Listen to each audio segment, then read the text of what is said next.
விகாஸ்க்கு exam வருதுன்னுங்கிற பயத்தை தாண்டி school முடிய போகுதுன்னுங்கிற சந்தோஷம் தான் அதிகமா இருக்கு. எப்படி லட்சுமி எப்படி நீ சமையலுக்கு போய் கற்றுக்கிட்டியா இல்லை யாராவது கற்று சரி நம்ம வீட்டுக்குங்கிறதுனால காய் அதிகமாக இருந்தால் பரவாயில்ல அப்படின்ட்டு அப்படி. ஆனால் நான் ஒரு 3 ஸ்பூன் ஊற்றினாலே என் பிள்ளை ஐயோ அம்மா கொலஸ்ட்ரால் ஏறி போயிடும் கம்மி பண்ணுமா இங்கே பாரு இலை எப்படி ஆயிடுச்சுன்னு. இந்த இலையோடைய சத்தெல்லாம் அதில் தான் போயிருக்கும். அவங்க வந்து வீட்லயே அந்த ஆன்ட்டி வந்து செஞ்சு பிரியாணி எல்லாம் சேல் பண்ணுவாங்க. அது மாதிரி இருக்கு. எல்லாருக்கும் வணக்கம். இது நம்ம காக்கை கூட்டம். இனி காலையில் பாருங்களேன் பொழுது எப்படி விடியுதுன்னு சொல்லிட்டு பார்க்கவே அவ்வளோ ஒரு ரம்மியமாக இருந்துச்சு. அது எங்கள் காக்கை கூட்டத்துக்கு ஏற்ற மாதிரி காலையிலே 2 காக்காங்களும் அப்படி வந்து ஒன்றா உக்காந்து பேசிக்கிட்டு 2 ஜாலியாக இருந்துச்சுங்க. இதை பார்த்தோன்னே எனக்கு வந்து அதை வீடியோ எடுத்துடணும், அதை இந்த சீனை வந்து உங்ககிட்ட காட்டணும் அப்படிங்கிறதுக்காகவே நான் வீடியோ எடுத்தேன். அப்படியே சூரியன் பார்த்திங்களா அவங்களுடைய மெத்த வீட்டிலேருந்து எட்டி பார்க்குற மாதிரியே இருந்துச்சு. எனக்கு அந்த சோபாவில் உட்காந்து பார்க்கும்போது சூரியன் அங்கேருந்து எட்டி நம்மளை பார்க்குற மாதிரியே இருந்துச்சு எங்களை. அதனால தான் அந்த வீடியோவை எடுத்தேன் நான். அப்படியே கொஞ்சம் கொஞ்சமாக மேலே எந்திரிச்சு வந்து நம்ம பார்க்குற மாதிரியே இருந்துச்சு. ரொம்ப அழகாக இருந்துச்சுங்க அந்த சீனு.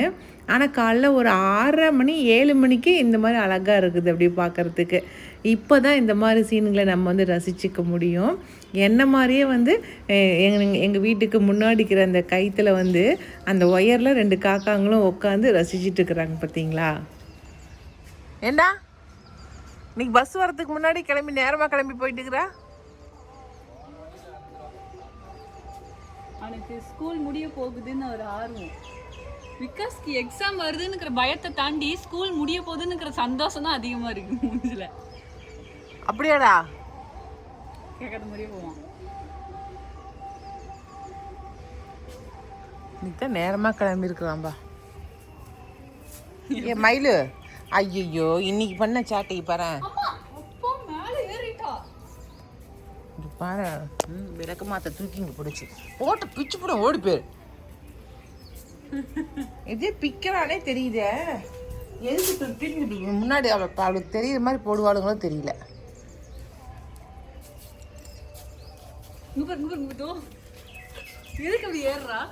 படி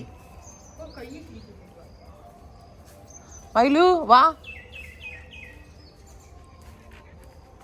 இந்த காரு இதோட இதெல்லாம் வந்துட்டு அந்த பிரஷ் இருக்கும் அது மாதிரியே இருக்கு பாருங்க. நரியோட வாழ் அழகாக இருக்குது. சூரியனோட உதயம் ஆகிறது சூப்பராக சூரியன் உதயம் ஆகிட்டுருக்கு. எங்கள் வீட்டில் இந்த லில்லி பூ பூத்துட்ருக்கு. ஆனால் அழகாக இருக்குது பூ பூக்கிறது. ஆனால் இதில் ஒரு 2 கொத்தை வந்து ஒடி செஞ்சிட்டா இந்த மயிலுக்கு இந்த பூ பூக்கிறது எப்படி இருக்குமோ தெரியல. பாருங்களேன் அழகாக பூத்துருக்குது. அவளை போய் அசாத எகிரி குதிச்சு அவட்ட ராவடி பட்டுது.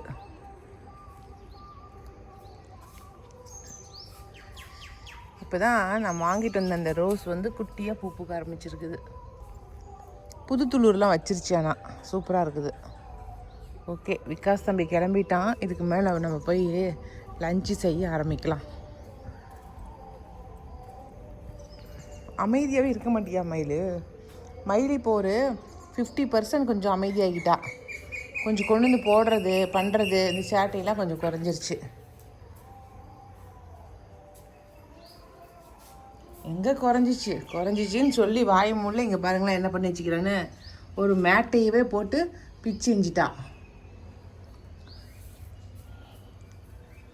ஏதோ டப்பாக்கிட்டையும் வச்சிருக்கிறா. ஐயோ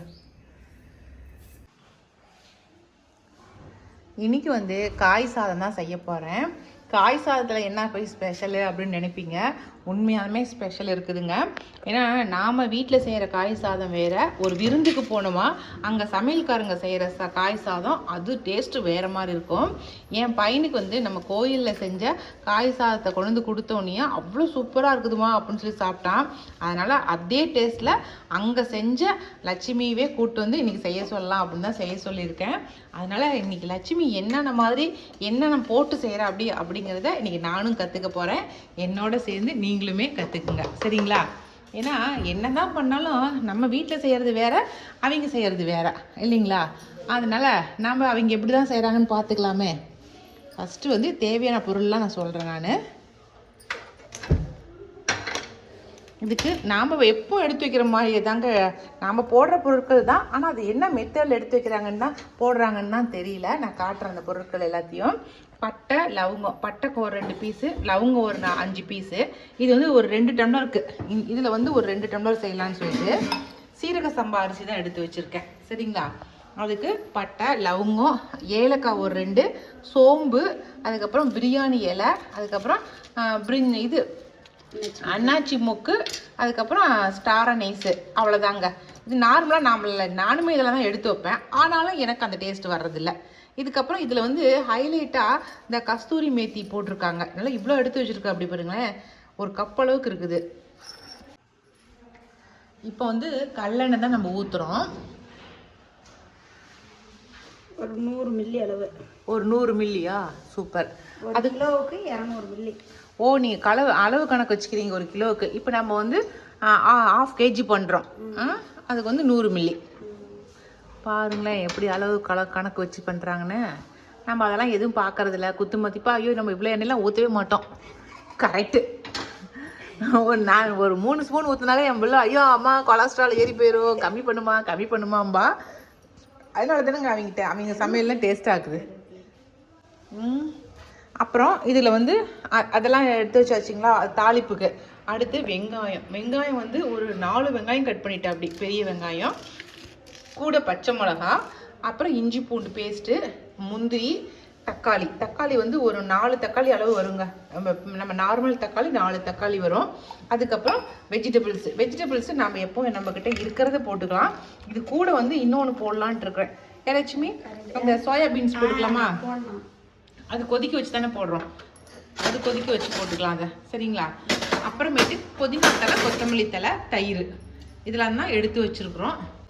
அதை எடுத்து வச்சுக்கிற அந்த பட்டை, லவங்கம், ஏலக்காயை போட்டு தாளிப்பு கொடுத்துடலாம்.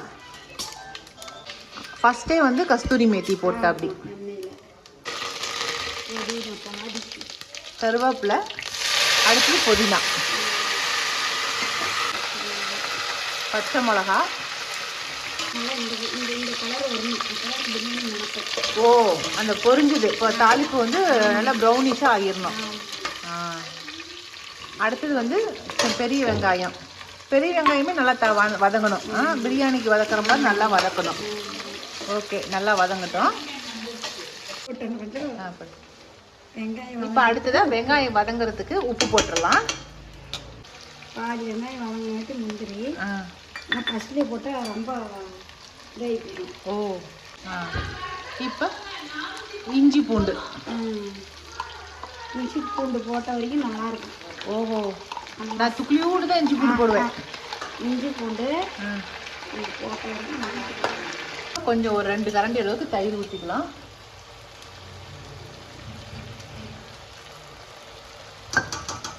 போதுமா தயிர்?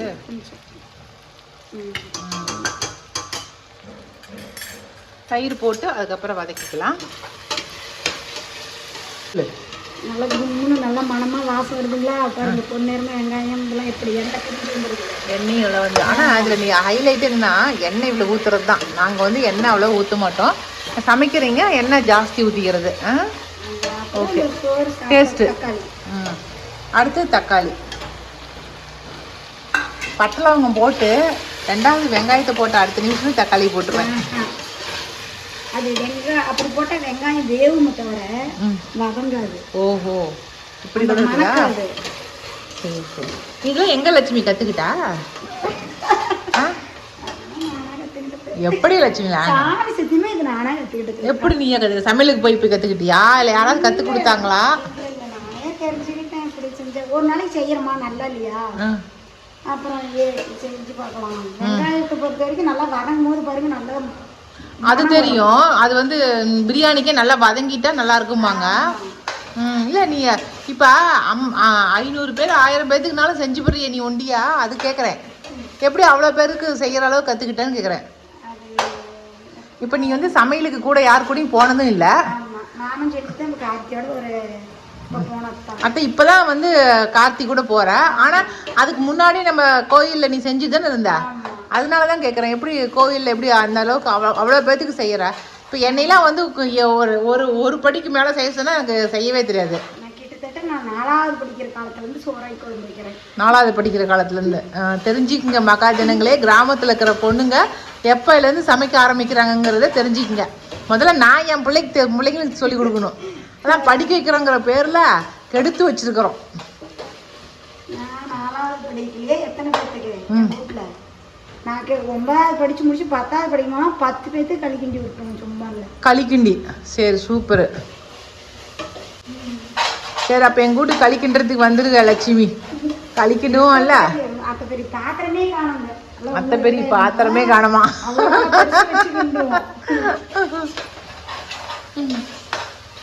இப்பெல்லாம் எந்த பிள்ளைங்களும் களியும் கிண்டாது சோறு ஆக்காதுங்க. நீ வேற. காய் கொஞ்சம் அதிகம் நம்ம வீட்டுக்கு பிள்ளைங்க சாப்பிட்றது தானே. காய் கொஞ்சம் அதிகமாக தான் இருக்குதான். அதனால சரி நம்ம வீட்டுக்குங்கிறதுனால காய் அதிகமாக இருந்தால் பரவாயில்ல அப்படின்ட்டு அப்படி. ஆனால் வேற பொது இடத்துல சமைக்கும் போது காய் கொஞ்சம் கம்மியாக போட்டுக்குவாங்க. சரிங்களா? நம்ம வீட்டில் இருந்தது எல்லாத்தையும் போட்டு எல்லாத்தையும் உரிச்சு பேசிக்கிட்டே உரிச்சிட்டோம் எல்லாத்தையும். அதெல்லாம் ஒவ்வொரு காயின் போட்டே இவ்வளோ வந்துருச்சு. வெங்காயத்தை விட தக்காளி கம்மியாக இருக்குதுங்க. இதெல்லாம் வந்து சின்ன சின்ன குறிப்பு நம்ம தெரிஞ்சுக்கணும். நம்ம வெங்காயம் தான் அதிகமாக இருந்துச்சு, தக்காளி கம்மியாக இருந்துச்சு. நான் ரெண்டுமே ஈக்குவலேஷன் அளவுக்கு கொடுப்பேன். ஆனால் அப்படி கொடுக்கலவிங்க. வெங்காயம் அதிகம், தக்காளி கம்மி. தக்காளி இருக்கிற இடமே தெரியல பாருங்க. இப்போ காயெல்லாம் போட்டுட்டு காய் நல்லா வதக்கி விட்றா. அப்படி 1 கிலோ அரிசி போடுறோம்னா 1/4 கிலோ தக்காளி. 1 கிலோவுக்கு 1/4 கிலோ 300 கிராம். அதுக்கு மேலே தக்காளி போட்டால் அது ஒரு புளி படிச்சிடும். 1 கிலோவுக்கு 300 கிராம் தக்காளி அம்மாங்க. அதே போல் 400 கிராம் வந்து வெங்காயம், பெரிய வெங்காயம். சோயா கொஞ்சமாக போட்டாச்சு கடைசியாக.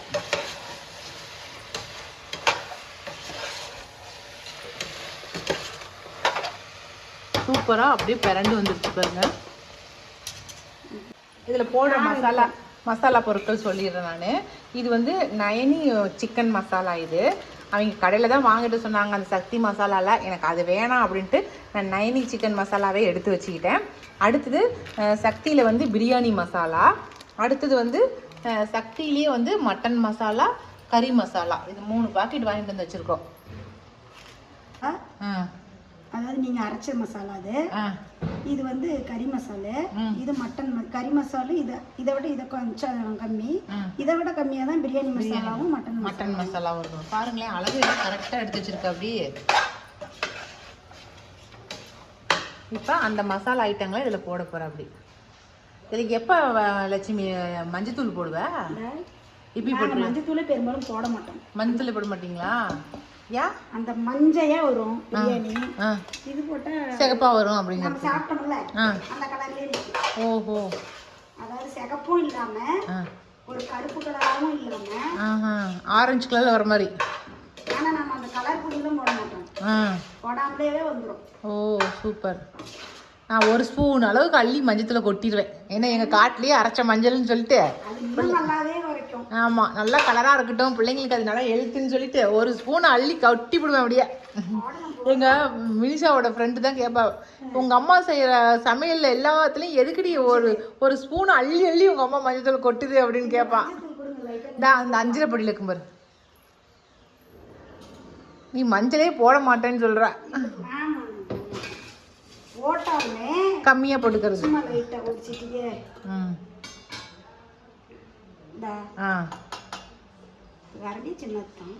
ஆமாம், சரி போடு போடு. சும்மா ஒரு சிட்டிக்கு போட்டாவே போதும். சரி சரி, அதுக்கு போடவே மாட்டோம். அதுதான். ஓகே, இப்போ எல்லா பொருளும் போட்டாச்சு. இதுக்கப்புறம் நம்ம தண்ணி அளந்து ஊற்றி நம்ம அரிசி போட வேண்டியது தான் இதுக்கு மேலே. சரிங்களா? நீங்கள் உப்பு காரம்லாம் சரி பார்த்துக்குங்க.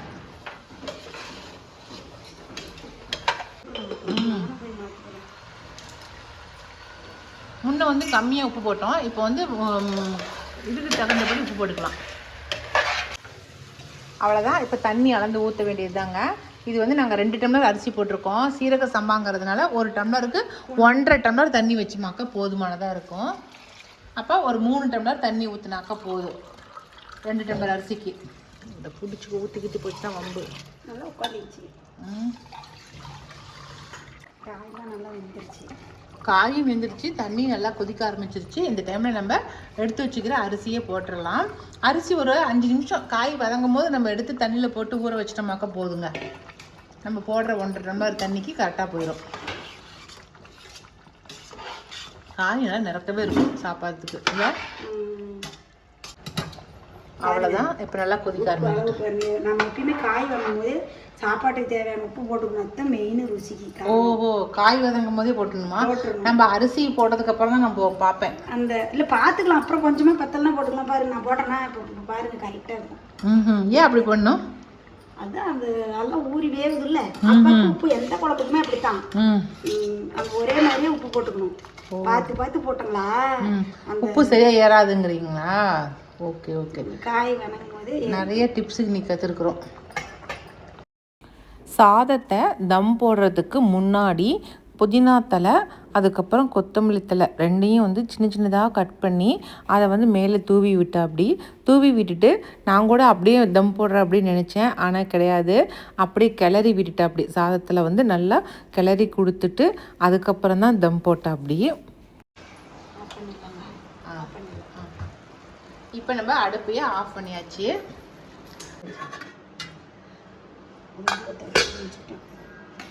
இலை போட்டு அதுக்கு மேலே ஒரு தட்டத்தை போட்டு அதுக்கு மேலே ஒரு குண்டாவை போட்டு வைக்க போகிறேன். அப்படி வெயிட்டு தண்ணியில் நம்ம சுடுதல்லாம் வைக்கிறது இல்லைங்க, சும்மா நார்மல் தண்ணியை, பச்சை தண்ணியை வந்து பிடிச்சி வெயிட் வச்சிடுறாங்க. கார்த்தியுமே இந்த மாதிரி தான் அந்த விசேஷத்தில் அப்படி தான் வைக்கிறது.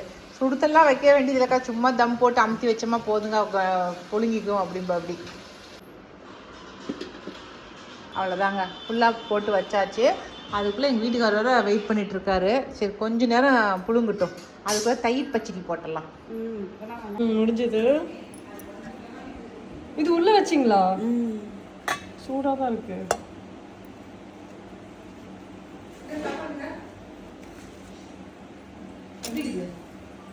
அரிசி வேகாத மாதிரி இருக்கு. கிளறுனா சரியா போயிடும்.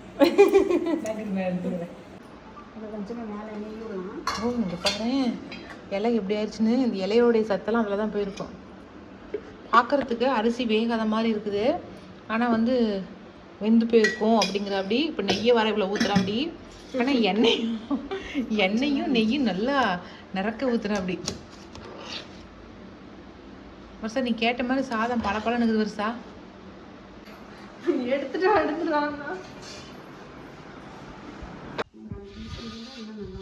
ஆமாம், இன்னும் கொஞ்சம் நேரம் தம் போட்டுக்கணும். வருஷம் அதுக்குள்ளார வந்து சீக்கிரம்ட்டா.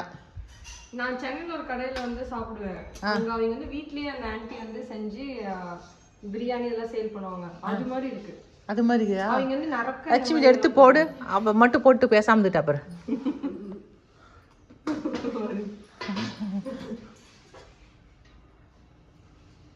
கடையில் சாப்பிட்ற மாதிரி இருக்குதுன்னு வருஷா. சூடாக இருக்கு, நிறைய வெஜிடபிள்ஸ் இருக்கு. உண்மையாலுமே அன்னைக்கு சாப்பிட்டா டேஸ்ட்லேயே இருந்துச்சுங்க இந்த வெஜிடபிள் ரைஸு. நீங்களுமே ஒரு முறை இதே மெத்தடில் செஞ்சு பாருங்கள். இனி அடுத்த ஒரு புது வீடியோவில் சந்திக்கலாம். பாய்.